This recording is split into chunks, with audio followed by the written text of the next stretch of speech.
70 ವರ್ಷ ದಾಟಿದ ತಾಯಂದಿರನ್ನು ಕರೆಯಿಸಿ ಅವರನ್ನು ಸನ್ಮಾನಿಸಲಾಯಿತು. ಹಾಗೆಯೇ ಇದೇ ವರ್ಷ ಮಹಿಳಾ ದಿನಾಚರಣೆ ಅಂಗವಾಗಿ ಧಾರೇಶ್ವರಿ ಮಂಡಳ ಹಾಗೂ ಬಸವ ಸಮಿತಿ ಅಧ್ಯಕ್ಷರಾದ ಶ್ರೀ ಕಾಡೋನ ಮಾಳಿಯವರ ಸಭಾಂಗಣದಲ್ಲಿ ಶ್ರೀ ಗಣೇಶ್ ಅಮ್ಮಿಕಡೆ ಇವರ ಪ್ರಸ್ತುತಪಡಿಸಿದ ಏಕ ವ್ಯಕ್ತಿ ನಾಟಕ ಕೌನಿ ಎನ್ನ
ಎಲ್ಲರಿಗೂ ಧನ್ಯವಾದಗಳು. ಈಗ ನಿರ್ವಹಿಸಬೇಕಾಗಿರುವ ವಿನಂತಿಯನ್ನು ಮಾಡ್ತಾ ಇದ್ದೀವಿ. ದಯಮಾಡಿ ಎಲ್ಲ ಸಮಾಜದ ಬಾಂಧವರು ಈ ಕಾರ್ಯಕ್ರಮಕ್ಕೆ ಅವಕಾಶ ಮಾಡಿಕೊಡಬೇಕಾಗಿರುವ ವಿನಂತಿಯನ್ನು ಮಾಡಬೇಕು. ಜನಪ್ರಿಯ ಶಾಸಕರು ನಾಡೋಜ ಜಗದೀಶ್ ಗುರುಮಠ ದಂಪತಿಗಳಲ್ಲಿ ಶರಣಾರ್ಥಿಗಳನ್ನು ಸಲ್ಲಿಸಿ ಶ್ರೇಷ್ಠ ಸಾಹಿತಿಗಳು, ವಯೋವೃದ್ಧರು, ಜ್ಞಾನವೃದ್ಧರು ಆಗಿರುವ ಬಾಲ್ಯಕಾಕರಿಗೂ ಕೂಡ ದಂಪತಿಗಳಿಗೆ ಶರಣಾರ್ಥಿಗಳನ್ನು ಸಲ್ಲಿಸಿ ಅಭಿನಂದನೆಗಳನ್ನು ಸ್ವೀಕಾರ ಮಾಡಿಕೊಳ್ಳುವಂತಹ ಸಹೋದರಿ ಡಾಕ್ಟರ್ ಪೂರ್ಣಿಮಾ ಅವರು ಕೂಡ ಶರಣಾರ್ಥಿಗಳನ್ನು ಹೇಳಿ ಆಗಮಿಸುವಂತಹ ಎಲ್ಲ ಶರಣಾರ್ಥಿ ಶರಣಾರ್ಥಿ ಡಾಕ್ಟರೇಟ್ ಪದವಿ ಪಡೆದುಕೊಳ್ಳೋದು ಅಂತಂದ್ರೆ ಬಹಳ ಜನ ನೆಗಡಿ ಬರ್ತಂದ್ರೆ ಇಲ್ಲ ಡಾಕ್ಟರ್ ನಾವು ಕಳಿಸ್ತಾರೆ. ಅವ ಎಲ್ಲ ಹೆಸರು ಬರ್ಬೇಕಾದ್ರೆ ಡಾಕ್ಟರ್ ಅಂತ ಹಾಕೋತಾನೆ. ಆ ಡಾಕ್ಟರ್ಗೂ ಈ ಡಾಕ್ಟರ್ಗೂ ಗಜಾಂತರ ಪ್ರಕರಣ. ಅಜ ಮತ್ತು ಗಜ. ಅಜ ಅಂದ್ರೆ ನೋಡು, ಗಜ ಅಂದ್ರೆ ಆನೆ. ಈ PhD ಆನೆ ಇದ್ದ ಹಾಗೆ, ಆ ಡಾಕ್ಟರೇಟು ಆಳಿದ್ದ ಹಾಗೆ. ಇದು ನಿಮ್ಮ ಭಾಷೆ ಒಳಗೆ ಬಹಳ ಬೇಗ ಅರ್ಥ ಆಗ್ತದೆ ಕಾರಣಕ್ಕಾಗಿ ಇದು ಮಾತಾಡ್ತಾರೆ. ಇವರು ಒಂದು ಸಬ್ಜೆಕ್ಟ್ ಇದೆ, ಬಹಳ ಚೆನ್ನಾಗಿದೆ ಈ ಸಬ್ಜೆಕ್ಟ್. ಸಾಮಾನ್ಯವಾಗಿ ಒಬ್ಬ ವಿದ್ಯಾರ್ಥಿ, ನಾನು ಮುಂದುವರೆದು ಹೇಳಿದ್ದೇನೆ, ಸ್ವಲ್ಪ ಒಂದೆರಡು ವಿಷಯವಾಗಿ ಮಾತಾಡ್ತೇನೆ. ಒಂದು ಸಂಗತಿಯನ್ನು ಹೇಳಿಬಿಟ್ಟು ನಾನು ಬರ್ತೀನಿ ಟಾಪಿಕ್ಗೆ. ನಮ್ಮೂರಲ್ಲಿ ಬಹಳ ಚಿಕ್ಕ ವಯಸ್ಸಲ್ಲಿ 6 ವರ್ಷದಲ್ಲಿ ನನಗೆ ಸ್ವಾಮಿಗಳನ್ನ ಮಾಡಿದ್ರು. ಇನ್ನೊಂದು ಸಣ್ಣ ಸ್ಟೋರಿ ಹೇಳ್ಬಿಟ್ಟು ಮುಂದುವರಿಸ್ತೇನೆ. ಸ್ವಾಮಿಗಳು ಮಾಡಿಬಿಟ್ಟು ನಾನು ಓದಾಕ ಎಲ್ಲ ಓದ್ತಾ ಇತ್ತು. ಈ ಮಧ್ಯದ ರಜಾ ಬೇಸಿಗೆ ಅವಾಗೆಲ್ಲ ನಾವು ಹುಡುಗರಿಂದ ಊರಿಗೆ ಬರ್ತಿದ್ದೆ. ಊರಿಗೆ ಬಂದಾಗ ನಮ್ಮ ಸಹೋದರರು ನೋಡಿದ್ರು, ಗರ್ಭಸಯ್ಯ ಮಠ ಅಂತ ಹೇಳಿ. ಅವರು ನನಗೆ ಬಂದ ತಕ್ಷಣ ಕೇಳೋರು, ಯಾವಾಗ ಸ್ವಾಮಿಗಳ ಅರ್ಥ ಹೇಳಿಲ್ಲ. ಬಂದ ತಕ್ಷಣ ಕೇಳ್ತಿದ್ರು ಅವರು, ನೀವು ಯಾವಾಗ ಹೋಗ್ತೀರಿ ಸ್ವಾಮಿಗಳ? ಅವ್ರು ನಾನು ಬೇಜಾರ ಕೊಡ್ತೇನೆ. ಅಲ್ರಿ ಯಾವಾಗ ಹೋಗ್ತೀರಿ ಸ್ವಾಮಿಗಳ ಅಂತ ಕೇಳಬೇಕು, ಯಾವಾಗ ಹೋಗ್ತೀರಾ ಸ್ವಾಮಿಗಳ ಅಂತ ಕೇಳಿ.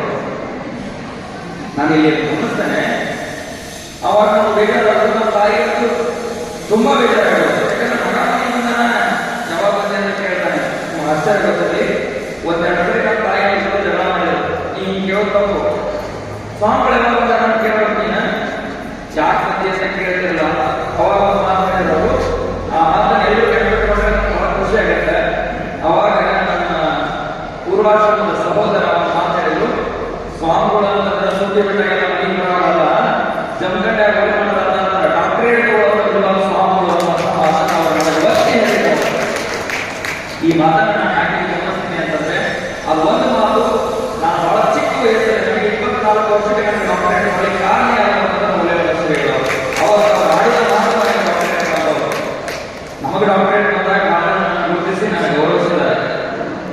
ಜಮಖಂಡಿಯಲ್ಲಿ ವಿದ್ವಾಂಸರು, ಸಾಹಿತಿಗಳು, ಸಂತರು, ಮಹಾತ್ಮರು, ಅಭಿಮಾನಿಗಳಿರುವಂತಹ ನಗರ ಅಂದ್ರೆ ನಮ್ಮ ಜಮಖಂಡಿ. ಆದ್ರೆ ಯಾರು ನಮಗೆ ನಾವಾಗಲಿ ಧಾರವಾಡ ಮಗಳನ್ನು ತರಬೇತಿ ನಮಗೆ ಲಾಭ ಅನ್ನುವಂತಹ ಕಾಲದಲ್ಲಿ ನಮ್ಮ ಒಬ್ಬ ಮಗಳು ಇಂತಹ ಒಂದು ಶ್ರೇಷ್ಠ ಕೆಲಸ ಮಾಡಿದಾಳ ಅಂತ ಹೇಳಿ ಇಡೀ ಮಹಿಳಾ ಮಂಡಳಿ ಸರ್ಕಾರ ಮಾಡಾಕ್ತಿದೆ ಅಂದ್ರೆ ನಿಜವಾಗ್ಲೂ ನಮ್ಮ ತಾಯಿಗೆ ನಮಸ್ಕಾರ.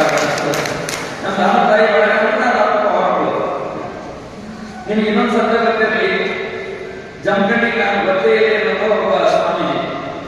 ನಾನು ಜಮಖಂಡಿ ತಾಲೂಕು, ಆ ಜಮಖಂಡಿಯಲ್ಲಿ ನನಗೆ ಯಾರು ಗೊತ್ತಿರಲಿಲ್ಲ. ಅಂತಹ ಸಮಯದಲ್ಲಿ ಎಲೆಮರೆಕಾಯಿ ಅಂತೇಳುವಂತಹ ಒಬ್ಬ ಸ್ವಾಮಿಗಳನ್ನು ಕರ್ಕೊಂಡ್ಬಂದು ಇದೇ ಭವ್ಯವಾಗಿರುವಂತಹ ವೇದಿಕೆಯಲ್ಲಿ 1 ತಿಂಗಳ ಪ್ರವಚನ ಮಾಡಲಿಕ್ಕೆ ಹಚ್ಚಿರುವಂತಹ ಕೀರ್ತಿ ಯಾರಿಗೆ ಸಲ್ಲುತ್ತದೆ? ದಾನೇಶ್ವರಿ ಅಮ್ಮ. 2000 ಇದನ್ನು ನನಗೆ ಸಿದ್ದೇಶ್ವರ ಮಾಡಿರ್ತಾರೆ. ಯಾಕಂತಂದ್ರೆ ನೀವು ಒಂದು ವೀರಶೈವರಾಗಿರೋದ್ರಿಂದ ಚನ್ನಬಸವಣ್ಣವರು ಷಡಸ್ಥಲ ಜ್ಞಾನಿ ಆಗಿರೋದ್ರಿಂದ ನೀವು ಷಡಸ್ಥಲ ಬ್ರಹ್ಮೆಯನ್ನು ಬರ್ಕೋತೀರಿ. ಆ ಕಾರಣಕ್ಕಾಗಿ ಅವರ ತತ್ವಗಳನ್ನು ಸರಿಯಾಗಿ ತಿಳ್ಕೊಂಡಿದ್ರೆ ನಿಮ್ಗೆ ಅನುಕೂಲ ಆಗ್ತದೆ, ನೀವು ಮಾಡಿ ಅಂತ ಹೇಳಿದೆ. ನನಗನ್ನಿಸ್ತದ ಪೂರ್ಣಿಮಾ ಯಾಕೆ ಸಬ್ಜೆಕ್ಟ್ ತಗೊಂಡು ಗೊತ್ತಿಲ್ಲ ನನಗೆ. ಮೋಸ್ಟ್ಲಿ ಯಾಕೆ ರೈತ ಬಂಧನದಿಂದ ಬಂದವಳಂತ ಗೊತ್ತಿಲ್ಲ, ಅಥವಾ ಹೋರಾಟದಿಂದ ಬಂದವಳಂತ ಗೊತ್ತಿಲ್ಲ. ಆದ್ರೆ ನನಗಂತೂ ಬಹಳ ಖುಷಿ ಸಂಗತಿ ಏನಂದ್ರೆ, ಒಬ್ಬ ವಿದ್ಯಾರ್ಥಿ ಇಂಥ ಹೋರಾಟದ ಬದುಕನ್ನು ಮಾಡುವಂತಹ ವಿಷಯವನ್ನು ನನ್ನ PhD ಆಗಿ ತೆಗೆದುಕೊಂಡಲ್ಲ. ಇವಾಗಲೂ ನಾವು ಅಭಿನಂದನೆಗಳನ್ನು ಹೇಳ್ತೇವೆ. ಯಾಕಂದ್ರೆ ಪ್ರಾಜೆಕ್ಟ್ ಮಾಡ್ಕೊಂಡಿರ್ತದೆ, ರೈತರ ಹತ್ರ ಹೋಗ್ಬೇಕು, ಆ ರೈತ ಏನೇನು ಹೋರಾಟ ಅಂತ ಕೇಳಬೇಕು, ಅವ್ರ ಹತ್ರ ಫೋಟೋ ಬರಬೇಕು, ಎಲ್ಲಾ ಕಡೆ ಹೋಗ್ಬೇಕು. ಅದು ಹೆಚ್ಚು ಕಡಿಮೆ ಎಲ್ಲ ದೊಡ್ಡ ಏರಿಯಾ ಹೋರಾಟ ಅಂತ ಯಾರಾದ್ರೂ ಒಬ್ಬ ವ್ಯಕ್ತಿಯ ಹೋರಾಟಗಾರ ಮಾಡಿದ್ರೆ ಬೇಗ ಈಸಿ ಮುಗಿಸ್ಬೋದಾಗಿದೆ. ನಾವು ನಿಮ್ಗೆ ಗೊತ್ತಿರಬೇಕು, ಪುಸ್ತಕ ಬಂದ್ಬಿಟ್ರೆ ಡಾಕ್ಟರೇಟ್ ಕೊಡ್ತಾರೆ ಅನ್ಕೊಂಡ್ರೆ ಬಹಳ ಜನ ಪುಸ್ತಕ ಬಂದ್ರೆ ಡಾಕ್ಟರೇಟ್ ಕೊಡಂಗಿಲ್ಲ, ಒಂದು ಶಾಲೆ ಇತ್ತು. ಆದ್ರೆ ನಾವೆಲ್ಲ PhD ಮಾಡುವಾಗ ಕಷ್ಟ ಏನಿತ್ತು ಅಂದ್ರೆ, ನಾವು ಪುಸ್ತಕ ಬರೋದನ್ನ ಒಂದು ಏನಂತಾರೆ ಮೈಕ್ರೋ ಚಿಪ್ ಮಾಡಬೇಕು. ಅದನ್ನ ಕಂಪ್ಯೂಟರ್ ಹಾಕ್ತಾರೆ. ಹಾಕಿದ ಮೇಲೆ ಅಲ್ಲಿ ಯಾವ ವಿಷಯಗಳು ಎಲ್ಲೆಲ್ಲೋ ಇಡೀ ವರ್ಲ್ಡ್ ಇರುವಂತಹ ವಿಷಯಗಳಿಗೆ ಟಚ್ ಮಾಡ್ತಾರೆ. ನಮಗೂ ಮತ್ತು ಅದಕ್ಕೂ ಎಲ್ಲಿ ಸ್ವಾಮಿ ಇರಲಿಲ್ಲ, ಎಲ್ಲೆಲ್ಲ ಕಾಪಿ ಮಾಡಬೇಕು ಅಂದ್ರೆ ಯಾವ ಭಾಗ್ಯ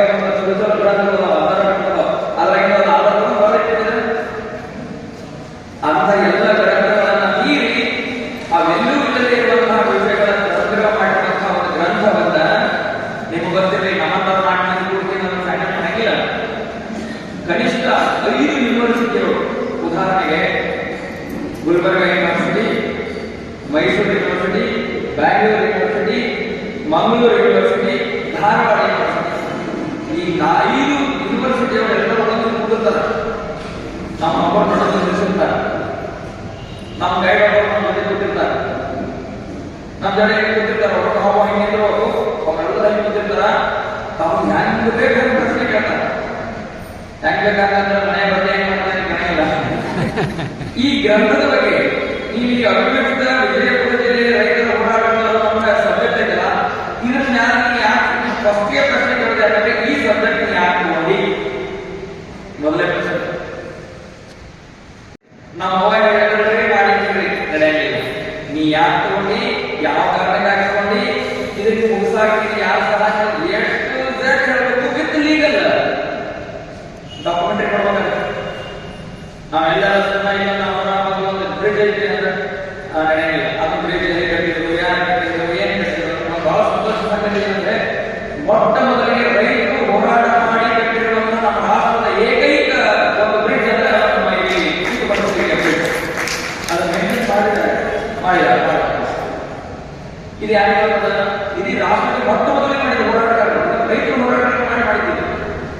ಸರ್ಕಾರ ಬೇಕಾದಷ್ಟು ಕಟ್ಟಿರ್ಬೋದು, ಆದ್ರೆ ರೈತರು ಹೋರಾಟಕ್ಕೆ ಪ್ರತಿಫಲವಾಗಿರುವಂತದ್ದು ಇಂತಹ ಅನೇಕ ವಿಷಯಗಳನ್ನ ಗೊತ್ತಿಲ್ಲ ಇರುವ ವಿಷಯಗಳನ್ನ ಚೆನ್ನಾಗಿ ಎಣ್ಣೆ ಹಾಕಬಹುದು.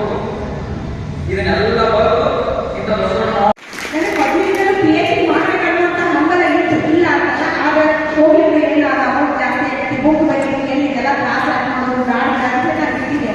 ಒಂದ್ಸಲ ಏನಾಯ್ತು, ಅಚಾನಕ್ ಆಗಿ ಕೊಲೆಯ ಕಟ್ಟಡದಲ್ಲಿ ನಾನು ಹೋದಂತ ಸಂದರ್ಭದೊಳಗ ಅವ್ರು ಬುಕ್ ಇದ್ದೆ, ಅವ್ರ ಬಗ್ಗೆ ಮಾಡಿ ಸೂತ್ರ ಅನ್ನುವಂತ ಒಂದು ಪ್ರಬಂಧವನ್ನು ಮಂಡಿಸಿ ಹಂಪಿ ವಿಶ್ವವಿದ್ಯಾಲಯದಿಂದ PhD ಅದೇ ಇಲ್ಲವ ನಾನು PhD ಮಾಡಿದ್ರೆ ಬುಕ್ ಇದು ಅಂತ ಅನ್ಕೊಳ್ಳೋದ್ರೆ ನಾನು PhD ಮಾಡ್ಬೇಕನ್ನ ತಿಂಡಿ ಭಾಳ ಇದೆ. ಇಲ್ಲವ ಅದು ಭಾಳ ಕಷ್ಟ ಇಷ್ಟು ಕಷ್ಟ ಐತಿ ಅಂತ ನಾನು ಏನಿಲ್ಲ ಮಾಡೇ ತೋರಿಸ್ಬೇಕು. ಅವ್ರು ಮಾಡಿದ್ರೆ ಯೂನಿವರ್ಸಿಟಿ ಒಳಗೆ ಮಾಡಬೇಕು, ಅವ್ರ ಮೇಲೆ PhD ಮಾಡಬೇಕು ಅನ್ನುವಂತ ಒಂದು ಬಯಕೆಯಲ್ಲಿ ಅವಾಗ ಗೊತ್ತಿಲ್ಲ. ಆದ್ರೆ ನಾನು ಮೊಟ್ಟ ಮೊದಲನೇ ಅವ್ರ ಮೇಲೆ ಮಾಡಬೇಕು ಅಂತ ಯೂನಿವರ್ಸಿಟಿ ಒಳಗೆ ಕೇಳಿದಂತ ಸಂದರ್ಭದಲ್ಲಿ ಅವ್ರು ಹೇಳಿದ್ರು, ಇಲ್ರಿ ನಾವು ಹೇಳಿದ್ರೆ ಯಾವುದೇ ಫ್ಯೂಚರ್ ಬಗ್ಗೆ ಮಾಡಕ್ಕೆ ನಮ್ಗೆ ಅವಕಾಶ ಕೊಡಂಗಿಲ್ಲ ಮೇಡಮ್, ಆದ್ರೆ ನೀವೇನಿದ್ರೆ ಬೇರೆ ಸಬ್ಜೆಕ್ಟ್ ತಗೊಂಡು ಮಾಡ್ಬೋದು. ಹಾಗಾದ್ರೆ ಹಂಪಿ ಯೂನಿವರ್ಸಿಟಿ ಒಳಗೆ ನಾನು PhD ಮಾಡ್ಬೇಕಂದ್ರೆ ಅಲ್ಲಿ ಹೋಗಿ ಯಾವಾಗ ಅವ್ರ ಎಕ್ಸಾಮ್ ಯಾವಾಗಿರ್ತಿ ಎಲ್ಲ ಕೇಳಬೇಕಂದ್ರೆ ನನಗೆ ಬೆಂಗಳೂರಿನ ನಿರ್ಮಾಬಿಡಿ ಮಠದ ಶ್ರೀ ವೀರಭದ್ರ ಚೆನ್ನಮಲ್ಲ ಸ್ವಾಮೀಜಿ ಅವ್ರ ಹತ್ರ ಹೋಗಿ ನಾನು ನನ್ನ ಬಯಕೆಯನ್ನು ಹೇಳಿಕೊಂಡಂತ ಸಂದರ್ಭ ಅವ್ರು ಏನ್ ಮಾಡಿದ್ರಿ, ಹಂಪಿ ಯೂನಿವರ್ಸಿಟಿ ಒಳಗೆ ನನಗೆ ಒಬ್ರು ಸೋಸಲಿ ಅನ್ನುವಂತ ಒಬ್ರು ಲೆಕ್ಚರರ್ ಪರಿಚಯ. ನಾನು ಅವ್ರ ಹತ್ರ ನೀವು ಹೇಳ್ತೀನಿ, ನೀವು ಹೋಗಿ ಭೇಟಿಯಾಗಿ ಯಾವಾಗ ಎಕ್ಸಾಮ್ ಇರ್ತೈತಿ ಏನು ಕೇಳಿ ನೀವೇನ್ ಮಾಡಿ ಕಂಡಕ್ಟ್ ಮಾಡಿ ಅಲ್ಲಿ ನೀವು ಸೀಟನ್ನು ತೆಗೆದುಕೊಳ್ರಿ ಅಂತ ಅವ್ರು ಹೇಳ್ತಾರೆ. ಅವ್ರು ಅಷ್ಟು ಹೇಳಿದ ನಂತರ ಒಂದ್ಸಲ ನಾನು ನಮ್ಮ ತಾಯಿಯವರನ್ನು ಕರ್ಕೊಂಡು ಹಂಪಿ ಯೂನಿವರ್ಸಿಟಿಗೆ ಹೋದಂತ ಸಂದರ್ಭದೊಳಗ ಅಲ್ಲಿ ಅವರು ಸೋಸಲಿ ಅವರಿಗಿಂತ ಮುಖ್ಯವಾಗಿ ಅಧ್ಯಯನ ಆಗದ ಮುಖ್ಯಸ್ಥರಾದಂತ ಡಾಕ್ಟರ್ ರವೀಂದ್ರ ಸರ್ ಅವರನ್ನು ನಾನು ಭೇಟಿಯಾಗಿದ್ದೆ. ಅವರನ್ನು ಭೇಟಿಯಾದಂತ ಸಂದರ್ಭದಲ್ಲಿ ಅವ್ರು ಹೇಳಿದ್ರಿ, ಮೇಡಮ್ ನಮಗೆ ರೆಗ್ಯುಲರ್ ಮಾಡಕ್ಕೆ ನಿಮಗೆ ಕೊಡಾಕ ಅವಕಾಶ ಇಲ್ರಿ, ಯಾಕಂದ್ರೆ ನೀವು ಎಕ್ಸ್ಟ್ರಾ ಮಾಡ್ಬೋದ್ರಿ, ನಿಮಗೆ ನಿಯರೆಸ್ಟ್ ಆದಂತ ಒಂದು ಹಾವೇರಿ ಸೆಂಟರ್ ಐತಿ, ನೀವು ಬೇಕಾದ್ರೆ ಅಲ್ಲಿ ಮಾಡ್ಬೋದ್ರಿ. ನಾವು ಹೇಳಿದ್ರಿ ಈ ಎಕ್ಸಾಮ್ ಇರ್ತೈತಿ ಕಂಡಕ್ಟ್ ಮಾಡಿ, ನೀವು ಅದ್ರೊಳಗೆ ಪಾಸ್ ಆದ್ರೆ ನಿಮ್ಗೆ ಸೀಟ್ ಸಿಕ್ತಂದ್ರೆ ನಾವು ಹೇಳಿದ್ರಿ ಕೊಡಕ್ಕೆ ಅವಕಾಶ ಕೊಡ್ತೀವಿ ಅಂತ ಅವ್ರು ಹೇಳಿದ್ರು. ನಾನು ಎಕ್ಸಾಮ್ ಕಂಡಕ್ಟ್ ಮಾಡಿದ್ವಿ, ಬರೆದ ತಕ್ಷಣ ಏನಾಯ್ತು, ಅದು ಎಕ್ಸಾಮ್ ಒಳಗೆ ಎಲ್ಲಕ್ಕಿಂತ ಹೈಯೆಸ್ಟ್ ಮಾರ್ಕ್ಸ್ ತೆಗೆದುಕೊಂಡಿದ್ವಿ. ಬಟ್ ನನಗೆ ಸೀಟ್ ಸಿಗಲಿಲ್ಲ. ಕಾರಣ ಏನು ಅಂದಾಗ ಅಲ್ಲಿ ಹಾವೇರಿ ಸೆಂಟರ್ದಲ್ಲಿರುವಂಥ ಸೀಟ್ 2A ಅವರಿಗೆ ಮಾತ್ರ ಮೀಸಲಾಗುತ್ತದೆ. ಅದು ಇರೋದು ಒಂದೇ ಒಂದು ಸೀಟ್ ಇದ್ದಂಥ ಸಂದರ್ಭದಲ್ಲಿ ಅವ್ರು ಹೇಳಿದ್ರೆ ನಮ್ಮ 2A ಐತಿ, ಇದು ನಾವು ನಿಮ್ಗೆ ಜನರಲ್ ಹಾಕಿದ್ರೆ ನಿಮಗೆ ಕೊಡಕ್ಕೆ ಬರೋಂಗಿಲ್ಲ, ಅದನ್ನು ನಾವು ಏನಿದೆ ಧಿಕ್ಕಾರ ಮಾಡಿದಾಗುತ್ತೆ ಅವ್ರ ಸೀಟನ್ನು. ಅದಕ್ಕಾಗಿ ನಾವು ಏನಿದೆ ನನ್ನ ಜೊತೆ ಎಕ್ಸಾಮ್ ಆದಂಥ ದೇವರೆಡ್ಡಿ ಸರ್ ಅದು ಕೊಡ್ತೀವಿ ಅಂತ. ಮತ್ತು ಆ ಸಂದರ್ಭದಲ್ಲಿ ನಾನು ಹೋದಂಥ ಸಂದರ್ಭದಲ್ಲಿ ಅವ್ರು ಏನಾಗಬೇಕು ಅಲ್ಲಿ ಹೋದಾಗ, ಮೇಡಮ್ ಇದಕ್ಕಿಂತ ಮುಂಚಿತವಾಗಿ ಒಬ್ಬ ರೈತ ಹೋರಾಟ ಮಾಡಕ್ಕೆ ಸರ್ ತಗೊಂಡಿದ್ದೀರಿ, ಅವ್ರು ಸಬ್ಜೆಕ್ಟ್ ಸಿಗ್ಲಾಕ ಏನು ಮಾಡಿದ್ರಿ ಅದ್ರಾಗ ನಾನು ಬಿಟ್ಬಿಟ್ರಿ ಅಂತ ಅಂದ್ರು. ಮತ್ತು ನನಗೆ ಈ ಸಬ್ಜೆಕ್ಟನ್ನು ಕೊಟ್ಟಾಗ ಮತ್ತು ನನಗೆ ಅವರಿಗೆ ಸಿಕ್ಕಿಲ್ಲ ಅಂದ್ರೆ ಮತ್ತು ನನಗೆ ಎಲ್ಲಿ ಸಿಗ್ತೈತಿ ಮತ್ತು ನನಗೆ ಮುಂದೆ ಪೂರ್ಣ ಆಗ್ತೈತಿ ಇರುವಂತ ನನಗೆ ಭಯ ಚೆನ್ನಾಗಿದೆ. ಆದಂಥ ಸಂದರ್ಭದಲ್ಲಿ ಏನಾಯ್ತು, ಆಮೇಲೆ ಒಂದ್ಸಲ ಏನಾಯ್ತು, ಇಲ್ಲಿ ನಮ್ಮ ನೈಟ್ ಸರ್ ಕಂಡಕ್ಟ್ ಮಾಡಿದ್ರೆ ಇನ್ನೊಂದು ನನಗೆ PhD ಮಾಡುವಂಥ ಸಂದರ್ಭದಲ್ಲಿ ದೊಡ್ಡ ಸಮಸ್ಯೆ ಆಗಿದೆ ಯಾವುದು ಅಂದಾಗ ನಮ್ಮ ಗೈಡ್ ಸರ್. ಯಾಕಂದ್ರೆ ಅವರು ಇಂಗ್ಲೀಷ್ ಮೀಡಿಯಂ ಅವ್ರಿಗೆ, ನಾನು ಕನ್ನಡ ಮೀಡಿಯಂ. ನಾನು ಏನೇ ಸಬ್ಜೆಕ್ಟ್ ಅನ್ನು ಕರೆಕ್ಟ್ ಮಾಡ್ಕೊಂಡು ಹೋಗೋದು ತೋರಿಸಿದ್ರು ಯಾವುದೇ ವಿಷಯವನ್ನು ನನ್ನ ಹತ್ರ ಅವ್ರು ಡಿಸ್ಕಷನ್ ಮಾಡ್ತಾನೆ ಇರಲಿಲ್ಲ. ಅದು ಅವ್ರು ತಪ್ಪಂದ್ರೆ ಅವ್ರು ಇಂಗ್ಲೀಷ್ ಮೀಡಿಯಂ ಕನ್ನಡ ಓದಾಗ ಬರಕಾಗಿದ್ದ ಆಗ್ತದೆ. ಈ ವರ್ಡ್ ಸ್ಕೂಲಲ್ಲಿ ಇಡ್ರಿ ಮೇಡಮ್ ಒಂದು ವಾರ ಬಿಟ್ಟು ಬನ್ನಿ, ಒಂದು ವಾರ ಬಿಟ್ಟು ಬಂದ ತಕ್ಷಣ ನಾನು ಹೆಂಗಿರ್ತೀನಿ ಹಂಗೆ ಇರ್ತೀನಿ, ಅದರೊಳಗೆ ಏನು ಹೇಳಿಲ್ಲ, ಒಟ್ಟೆ ಯಾವುದೇ ರೀತಿಯಾದಂಥ ಒಂದು ಮಾತನ್ನು ಮಾಡಿರಲಿಲ್ಲ. ಹೀಗಾಗಿ ಅದು ಹೆಂಗಾರ ಮಾಡಿ ನಾನು ಸಬ್ಜೆಕ್ಟನ್ನೆಲ್ಲ ಕರೆಕ್ಟ್ ಮಾಡಿದೆ. ನಮ್ಮ Haveri centre doctor BS Mali ಅವರನ್ನು ನಾನು ಸಂಪರ್ಕ ಮಾಡಿದಂಥ ಸಂದರ್ಭದೊಳಗೆ ಅವ್ರು ಹೇಳಿದ್ರು, ಇಲ್ಲ ಮೇಡಮ್ ನೀವು ಸಬ್ಜೆಕ್ಟ್ ಕರೆಕ್ಟ್ ಮಾಡಿದ್ದೆಲ್ಲ ಕರೆಕ್ಟ್ ಐತಿ, ಆ ಸಬ್ಜೆಕ್ಟನ್ನು ಕರೆಕ್ಟ್ ಮಾಡೋದಕ್ಕಿಂತ ಪೂರ್ವದೊಳಗೆ ನಾನು ಬಿಜಾಪುರದ ಡಾಕ್ಟರ್ ಬೆಳಿ ಮೇಡಮ್ ನೀವು ತೆಗೆದುಕೊಂಡಂಥ ಸಬ್ಜೆಕ್ಟ್ ಚಲೋ ಐತಿ, ನಿಮ್ಗೆ ಸಬ್ಜೆಕ್ಟ್ ಬೇಕಾದಂಥ ವಿಷಯಗಳೆಲ್ಲ ಏನಿದೆ ನಾನು ನಿಮ್ಗೆ ಒದಗಿಸ್ಕೊಡ್ತೀನಿ, ಯಾವುದೇ ರೀತಿಯಾದಂಥ ತೊಂದರೆ ಆಗಲ್ಲ. ಅವ್ರು ನನಗೆ ಏನು ಮಾಡಿದ್ರಿ, BC ಕಲಾವಿ ಅನ್ನುವಂಥ ಒಂದು ಹಿರಿಯರನ್ನು ನನಗೆ ಪರಿಚಯ ಮಾಡಿದ್ರು. ಅವ್ರು ಇವತ್ತು ತಿಳಿಸಿದ್ರು, ನಾನು PhD ಯಾವಾಗ ಆದ ತಕ್ಷಣ ಅವ್ರಿಗೆ ಹೇಳಕ್ಕೆ ಹೋಗ್ಕೊಂಡ್ರೆ ಅವ್ರೇನಾಗ ತಿಳ್ಕೊಂಡಾರೆ ಸಂದರ್ಭದಲ್ಲಿ ಅವರೆಲ್ಲ ನಾನು ಭಾಳ ನೆನೆಸ್ತೀನಿ. ಈ ಸಂದರ್ಭದಲ್ಲಿ ಇವತ್ತು ತಿಳಿಸಿದ ಪುಸ್ತಕ ಪ್ರಿಂಟ್ ಮುಖ್ಯವಾದಂಥ ಕಾರಣವೇ BC ಕಲಾವಿ. ಅವರು ನನಗೆ ಬೇಕಾದಂಥ ಎಲ್ಲ ಸಬ್ಜೆಕ್ಟನ್ನು ನಮ್ಮ ಹತ್ರ ಕಲೆಕ್ಟ್ ಮಾಡಿಕೊಂಡಿದ್ದಾರೆ. ಒಬ್ಬ ಹೆಣ್ಮಕ್ಳು ರೈತ ಹೋರಾಟ ಮಾಡಕ್ಕಾಗಲ್ಲ ಅಂದ್ರೆ ಏನೈತಲ್ಲ, ನಾನು ನಿಮ್ಗೆ ಎಲ್ಲ ಸಬ್ಜೆಕ್ಟನ್ನು ಕೊಡ್ತೀನಿ, ನಿಮ್ಗೆ ಏನು ಬೇಕು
ಅವರಿಗೆ ಕೊಡಬೇಕಂತಿದ್ದು ಅವರೇ ಹುಳಿ ಮರವನ್ನು ಕೇಳಬೇಕು ಅನ್ನುವಂಥ ನಿಟ್ಟಿನಲ್ಲಿ ಅವಕಾಶ ಕೊಟ್ಟಿದ್ದಕ್ಕಾಗಿ ಈಗ ಮುಂದಿನ ಮಾತುಗಳು ನಮ್ಮ ನಾಡೋಜ ಜಗದೀಶ್ ಗುರುಗುಂಡಿ ಸರ್ ಅವರಿಂದ. ಹೆಣ್ಣು ಮಕ್ಕಳಿಗೆ ಸಾಕಷ್ಟು ಪ್ರಾಧಾನ್ಯ ಕೇಂದ್ರದಲ್ಲಿಯೂ ರಾಜ್ಯದಲ್ಲಿ ಸಿಗ್ತಾ ಇದೆ. ಈಗಾಗಲೇ ಗೊತ್ತಿರ್ಬೋದು 33% ಈಗಾಗಲೇ ಮುಂದಿನ ಎಲೆಕ್ಷನ್ ಚಾಲು ಆಯಿತು. 33% ಬಹಳಷ್ಟಿದೆ. ಇಡೀ ದೇಶದಲ್ಲಿ ರೈತರು ನಾವು ಬದುಕ್ತಾ ಇದ್ದೀವಿ. ಅವರ ಸಂಕಷ್ಟ ಬದ್ದಲ್ಲ, ಅವರು ನಮ್ಮ ಸಮಸ್ಯೆಗಳ ಬದ್ದಲ್ಲ ಬಹಳಷ್ಟು ಅಭ್ಯಾಸ ಮಾಡಿ ಆ ಹೋರಾಟ ಮಾಡೋದು ಕೂಡ ಬಹಳಷ್ಟು ಯೋಚಿಸಿ ಅದರ ಅಪ್ಡೇಟ್ ಪಡೆದು ಕೂಡ ಅವರಿಗೆ ನಾನು ನಿಜವಾಗಿಯೂ ಮನಪೂರ್ವಕವಾಗಿ ಮತ್ತೊಮ್ಮೆ ಅಭಿನಂದನೆಯನ್ನು ಸಲ್ಲಿಸ್ತಾ ಇದ್ದೇನೆ. ಅವರು ಇಲ್ಲಿ ಮಾಡಿದಂಥ ಕಾರ್ಯ ನಿಜವಾಗಿಯೂ ಉಪಯೋಗ ನಾನೇ ಸಹಿ ಅಂತ ನನಗೆ ಅನಿಸ್ತಾ ಇದೆ. ಯಾಕಂದ್ರೆ ನಾನು ಯಾವತ್ತೂ ರೈತರ ಜೊತೆಗಿರ್ತಾವ, ರೈತರ ಸಮಸ್ಯೆಗಳಿಂದ ಬಹಳಷ್ಟು ಸಮಸ್ಯೆಗಳನ್ನು ಪರಿಹಾರ ಹುಡುಕಬೇಕಂತ ನಾನು ಯಾವತ್ತೂ ಹುಡುಕ್ತಾ ಇಲ್ಲ. ಅದಕ್ಕೆ ಮುಂದಿನ ನಿರ್ಮಾಣದಲ್ಲಿ ಡಾಕ್ಟರ್ ಸಹೋದರಿ ಪೂರ್ಣಿಮಾ ಅವರ ಸಲಹೆಗಳನ್ನು ತೆಗೆದುಕೊಳ್ತಾ ಇರ್ತದೆ. ಅದಕ್ಕಿಂತ ಮುಂದೆ ಕೂಡ ಹೇಳಿ ಅವರ ಉತ್ತಮ ಬೆಳವಣಿಗೆ ಆಗಲಿ. ಇವತ್ತು ಪೂರ್ಣಿಮಾ ಅವರನ್ನ ಉದ್ದೇಶಿಸಿದೆವು. ಇವತ್ತು ನಮ್ಮ ನಂದಿನಿ ತಾಯಿಗಳಾಗಲಿ, ನಮ್ಮ ಸದಸ್ಯ ತಂಗಿಯವರು, ಅವ್ರ ತಂಗಡಿಗಳು, ಯಾಕಂದ್ರೆ ಈ ಧಾರವಾಡ ಮಠದ ಫ್ಯಾಮಿಲಿ ಬಹಳ ಒಂದು ಸಜ್ಜನವಾದ ವೀರಶೈವ ಲಿಂಗಾಯತ ಸಮಾಜದ ಹಿತಚಿಂತಕರು ಮತ್ತು ಆಧ್ಯಾತ್ಮಿಕ ಧಾರ್ಮಿಕತೆಯುಳ್ಳವರು ಮತ್ತು ಎಲ್ಲ ಕುಟುಂಬ ಪರಿವಾರಗಳು ಬಹಳಷ್ಟು ತಮ್ಮನ್ನು ಅಳವಡಿಸಿಕೊಂಡು ಎಲ್ಲರ ಜೊತೆ ಇದ್ದು ಒಡನಾಡಿಕೊಂಡು ಎಲ್ಲ ಹುಡುಗರಿಂದ ಸಂತೋಷದಲ್ಲಿದ್ದವರು. ಅದು ಅಲ್ಲದೆ ಓಲೆಮಠ ಶ್ರೀಗಳು ಬರೆದಂತಹ ಒಂದು ಗ್ರಂಥಕ್ಕೆ ದಾನವನ್ನು ಮಾಡಿದವರು. ಆ ಒಂದು ಗ್ರಂಥದಲ್ಲಿ ಒಂದು ಪ್ಯಾರ ಓದಿದ್ದೇನೆ, ನನಗೆ ಬಹಳ ಖುಷಿ ಆಯಿತು. ಅದು ತಮ್ಮ ಮುಂದೆ ಹೇಳಲಿಕ್ಕೆ ನಾನು ಬಯಸ್ತಾ ಇದ್ದೇನೆ. ಈಗ ಶಾರದಾ ದೇವಿ ಎಂಬ ಅಪರಿಣಾಮದೊಂದಿಗೆ ಕರೆಯಲ್ಪಡುವ ರುದ್ರಮನವರು, ಅಂದರೆ ಶಾರದಾ ಅವರು ಮೂರು ಹೆಸರ ರುದ್ರಮನವರು ಜಮಖಂಡಿ ಶಾಂತಿನಗರದಲ್ಲಿ ಸೌಭಾಗ್ಯ ಮಹಿಳಾ ಮಂದಿರ ಸ್ಥಾಪಿಸಿದರು. ಅದಕ್ಕೆ ಮೊದಲು ಅಧ್ಯಕ್ಷರಾಗಿ ಶ್ರಾವಣದಲ್ಲಿ ಸ್ವಂತ ಪುರಾಣ ಪ್ರವಚನ ನಡೆಸುತ್ತಾ ಶ್ರೀಶೈಲ ಹಾಗೂ ಬುದ್ಧಾಪುರದಂಥ ಪುಣ್ಯಕ್ಷೇತ್ರಗಳಿಗೆ ಪಾದಯಾತ್ರೆಗಳ ಹೋಗಿ ದರ್ಶನ ಪಡೆದವರು. ಶಾರದೆಯಾಗಿ ಸಂಗೀತ ಪ್ರಿಯರು, ಒಳ್ಳೆಯ ಗಾಯಕರು ಕೂಡ ಸಹ. ಅಷ್ಟೇ ಅಲ್ಲ, ಪ್ರೌಢಶಾಲೆಯ ಒಂದು ಹುಡುಗರು ಇವಾಗ ಓಟ, ಗುಂಡು ಎಸೆತ, ರೈಫಲ್ ಟ್ರೈನಿಂಗು ತರಬೇತಿಯನ್ನು ಪಡೆದವರು, ಪ್ರಶಸ್ತಿ ಪಡೆದವರು. ಶ್ರೀಮತಿ ಶಾರದಾದೇವಿ ಉತ್ತಮ ಗೃಹಿಣಿಯಾಗಿ ವೀರಭದ್ರಯ್ಯನವರ ಜೀವನವನ್ನು ಧನ್ಯೋಪದೇಶಕ್ಕೆ ಸದ್ಧರ್ಮ ಸೋಮನಾಯ ಧಾರವಾಡ ಮಠವರು ಮಠದಲ್ಲಿ ಸುಗಮ ಜೀವನವನ್ನು ಸುಸಾಧನವನ್ನು ಮಾಡಿದಂಥವರು. ಬಹಳ ಹೆಮ್ಮೆಯ ವಿಷಯ. ಅವರ ಉಪದೇಶ, ಅವರ ಸಲಹೆಗಳು ಎಲ್ಲ ಹೆಣ್ಣುಮಕ್ಕಳಾಗಿರಲಿ ಅಂತ ಅವರು ಹಿಡ್ಕೊಂಡು ಎಲ್ಲರೂ ಇರಲಿ ಅಂತ ನಾನು ಬಯಸ್ತಾ ಇದ್ದೇನೆ. ಅಷ್ಟೇ ಅಲ್ಲ, ಈ ಒಂದು ನಮ್ಮ ಎಲ್ಲ ಯಶಸ್ವಿಯೊಂದಿಗೆ ಒಟ್ಟು ಆಫೀಸರಾಗಿ ಅಧಿಕಾರಿಗಳಾಗಿ ಬಂದಂತ ಆಶಿಸುತ್ತಾ ಅವರ ಕುಟುಂಬ ಬಹಳಷ್ಟು ಒಳ್ಳೆ ಚೆನ್ನಾಗಿ ಸೇವೆಯನ್ನು ಕೆಲಸವನ್ನು ಮಾಡ್ತಾ ಇದೆ. ಅದಕ್ಕೆ ನಾವು ಅವರು ಕೂಡ ಅವತ್ತು ಬೆಂಬಲಿಸ್ತೀವಿ ಅಂತ ಹೇಳಿ ಶುಭವನ್ನು ಕೂಡ ನಾನು ಯಾರು ಮಾಡಿ ವಿರಾಮ ಮಾಡ್ತಾ ಇದ್ದೇನೆ. ನನಗೆ ಇವತ್ತು ಶಿವಾಲಿಯಲ್ಲಿ ಶ್ರೀಯುತ ದಾಸೋಹ ಬಯಸಿರುವ ನಿರ್ಮಲ ಮನಸ್ಸು, ಸರಳ ಜೀವನ, ಉನ್ನತ ವಿಚಾರ, ಸರ್ವಜನ ಸಮೂಹವನ್ನು ಹಂಚಿಕೊಳ್ಳುವ ಸಮಾನತೆಯ ಮಾತೃ ಹೃದಯಿಗಳು, ತತ್ವ ಸಮಾನತೆಯ ರೂವಾರಿಗಳು ಯಾವ ಫಲಾಪೇಕ್ಷೆ ಇಲ್ಲದೆ ತಮ್ಮ ಕಾರ್ಯವನ್ನು ಮಾಡುತ್ತಾ ಬಂದರಿಂದ ಅವರಿಗೂ ಸಹ ಕಾನೂನು ಪ್ರಶಸ್ತಿ ಬಂದಿದ್ದು ಅತ್ಯಂತ ಸ್ವಾಗತ. ಈ ಸಂದರ್ಭದಲ್ಲಿ ನಮ್ಮದೇ ಆದ ನೋಡುಗಳನ್ನು ಈ ಕಾರ್ಯಕ್ರಮದಲ್ಲಿ ಸನ್ಮಾನ್ಯರಿಗೆ ಒಬ್ಬೊಬ್ಬರ ಧನ್ಯವಾದವನ್ನು ಅರ್ಪಿಸುವ ಮೂಲಕ ಅವರಿಗೆ ನಿರ್ವಹಿಸುವ ಅವಕಾಶವನ್ನು ನೀಡ್ತಾ ಇದ್ದೀವಿ. ಧನ್ಯವಾದಗಳು ಸರ್, ಧನ್ಯವಾದಗಳು. ಈಗ ಮುಂದಿನ ಒಂದು ಕಾರ್ಯಕ್ರಮದ ನುಡಿಗಳು. ಈ ಕಾರ್ಯಕ್ರಮದ ವೇದಿಕೆಯ ಮುಖ್ಯ ಅತಿಥಿಗಳಾಗಿರ್ತಕ್ಕಂಥ ಡಾಕ್ಟರ್ ತಾತಾ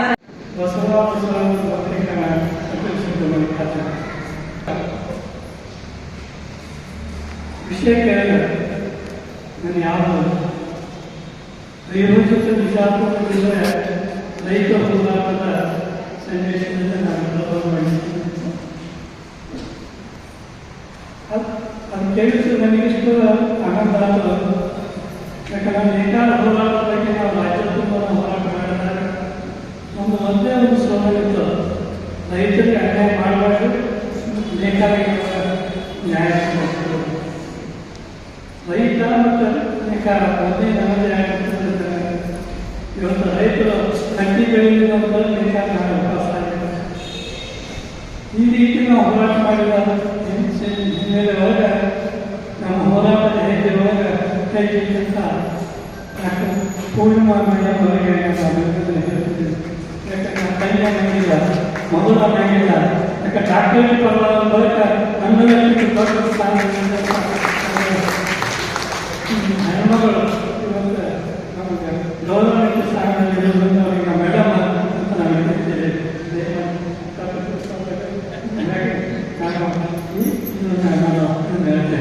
ನಾನು ಇವತ್ತು ಈ ಅಭಿನಂದನಾ ಸಮಾರಂಭ ನೋಡುವಂತಾಗ ನನ್ನ ಲಕ್ಷ್ಯ 30 ವರ್ಷದ ಹಿಂದಿನ ಒಂದು ಘಟನೆ ನೆನಪಾಯಿತು. 30 ವರ್ಷದ ಹಿಂದೆ ಭಾಳ ಬಂದಿರಕ್ಕಿಲ್ಲ. ಕಲ್ಕತ್ತಾ ಯೂನಿವರ್ಸಿಟಿಯಲ್ಲಿ ಮತ್ತು PhD admission doctor Yashwant Narayan ಅವರು ಗಾಂಧಿ ಫೌಂಡೇಶನ್ ಅಧ್ಯಕ್ಷರು.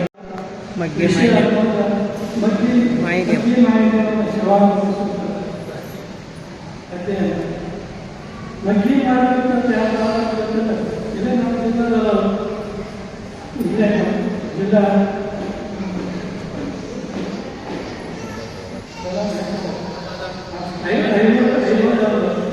ಕೃಷ್ಣದೇವರಾಯ ನಮ್ಮ ಹಂಪಿ ಸಾಮ್ರಾಜ್ಯ ಪತನಾಯ್ತು. ಎಷ್ಟೋ ಜನ ಆದೇಶನ ಮಾಡಿ ಅಂದರೆ ಹೋದಂಥ ವ್ಯಕ್ತಿ ಒಳಗ ನಾನು ಆಯ್ಕೆಗಳಲ್ಲಿ ನಾನು ನೋಡಿದಾಗ ಒಬ್ಬ ಹೆಣ್ಣು ಕೃಷಿ ಬಂದಿದ್ರು. ಆ ಒಂದು ಸಮಾಜ ಇಲ್ಲ ಹಿಡಿದು ಸಮಾಧಿ ಆ ಹಿಡಿದು ತನ್ನ ವಾಕ್ಯಗಳ ಹಾಕಿದ್ರು. ಆ ಹಿಡಿದು ಸಮಾಜ ಚಿಟಿಕಿ ಮನಸ್ಸಿನೊಳಗ ಹಾಲು ನಿರ್ಧರಿಸಿ ಸಂತೋಷ ಸಾಕಿದ್ರು. ನಾನು ಯಾಕೆ ಕೇಳಿಲ್ಲ, ಇಲ್ಲ ನನ್ನ ಮುಂದಿನ ಮಗ ಸಹಿತ ಕಟ್ಟುಬೊಮ್ಮನಂತ ಶಿವರ ಆಡಳಿತ ಕಟ್ಟುಬೊಮ್ಮನ ಶಿವರ ಯಾಕೆ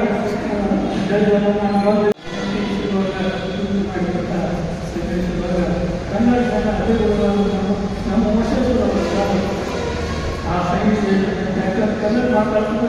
ಬದಲಾವಣೆ ಇಚ್ಛೆ ಒಂದು ವಿಷಯ ಪೂರ್ಣ ಮೇಳದಲ್ಲಿ ಸಾಹಿತ್ಯ ಕೃತಿಗಳು ದೇಶದಾಗಿ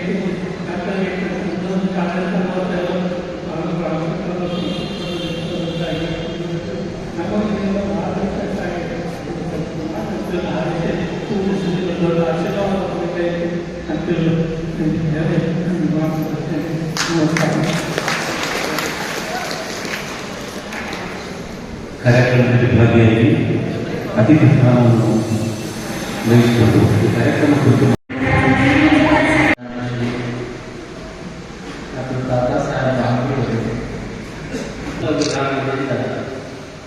ಪೂರ್ಣ ವಿರಾಮದವರೆಗೆ ಸಾಗುವಂತಹ ಒಂದು ಕ್ರಿಯೆ ಬಹಳ ಸಂಶೋಧಕರು MM ಕಲಬುರ್ಗಿಯವರು ಕೊಡುವಂತಹ ಅಭಿಪ್ರಾಯ ಅದು ಇದರಲ್ಲಿ ತಮ್ಮಂತ ಸಂಶೋಧಕ ಹೇಳಿಕೆ ಬರಂಗಿಲ್ಲ. ಮತ್ತು ಹಲವಾರು ಬದಲಾವಣೆಗಳನ್ನು ಮಾಡಿಕೊಂಡು ಮುಂದುವರಿಯುವಂಥ ಅತ್ಯಂತ ಜೀವಂತವಾದ ಕ್ರಿಯಾಬರಹ ಅಂತ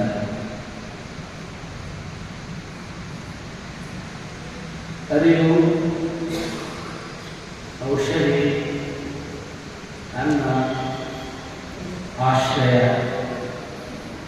ಶರಣು ಪಂಚಾಯತಗಳು ಜನರಿಗೆ ಯಾವ ರೀತಿಯಾಗಿ ಸುಲಭವಾಗಿ ಅನ್ನ, ಅರಿವೆ, ಆಶ್ರಯ, ಔಷಧಿ ಮುಟ್ಟಬೇಕು.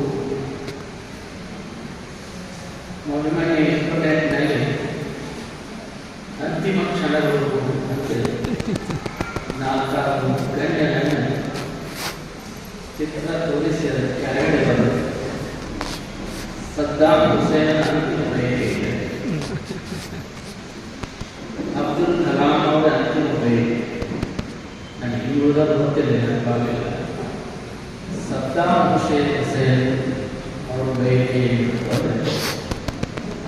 ಇವೆಲ್ಲ ಮುಗಿಸಿ ಹೋಗಬೇಕು ಅಂತ ಇದ್ದಂತ ಇತ್ತು ಮನಸ್ಸಿನಲ್ಲಿ. ಅದು ಆಗಲಿಲ್ಲ, ಗೊತ್ತಾಯಿತು. ನಮ್ಮ ಅಬ್ದುಲ್ ಕಲಾಂ ಅವರು ಹೇಳ್ತಾರೆ, ಈ ಪ್ರಪಂಚದಲ್ಲಿ ಜನ ಇನ್ನೂ ಎಷ್ಟು ಜನ ಸುಖವಾಗಿ ಬಂದು ನಮ್ಮನ್ನೆಲ್ಲ ದಾರಿ ಹುಡುಕ್ತಿದೆ, ಅಲ್ಲ ನನ್ನ ಕ್ಷಮಾ ಮಾಡಬೇಕು. ಜನರಿಗೆ ಸಿಕ್ಕ ಶಾಂತಿ, ನೆಮ್ಮದಿ, ಹೊಟ್ಟೆ ತುಂಬ ಅವರು, ನೆತ್ತಿ ತುಂಬ ವಿದ್ಯೆ, ಕೈ ತುಂಬ ಕೆಲಸಗಳು, ಇವನ್ನೆಲ್ಲ ಪೂರೈಸಬೇಕು. ಸಂಶೋಧನೆಯಲ್ಲಿ ಸಾಧ್ಯ ಆಗುತ್ತೆ.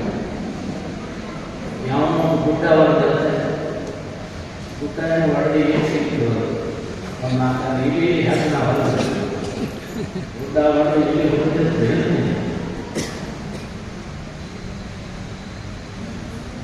ವಿಟ್ಗೆನ್ಸ್ಟೈನ್ ಅನ್ನುವಂಥ ಒಬ್ಬ ವಿಜ್ಞಾನಿಯು ತತ್ವಜ್ಞಾನಿಯು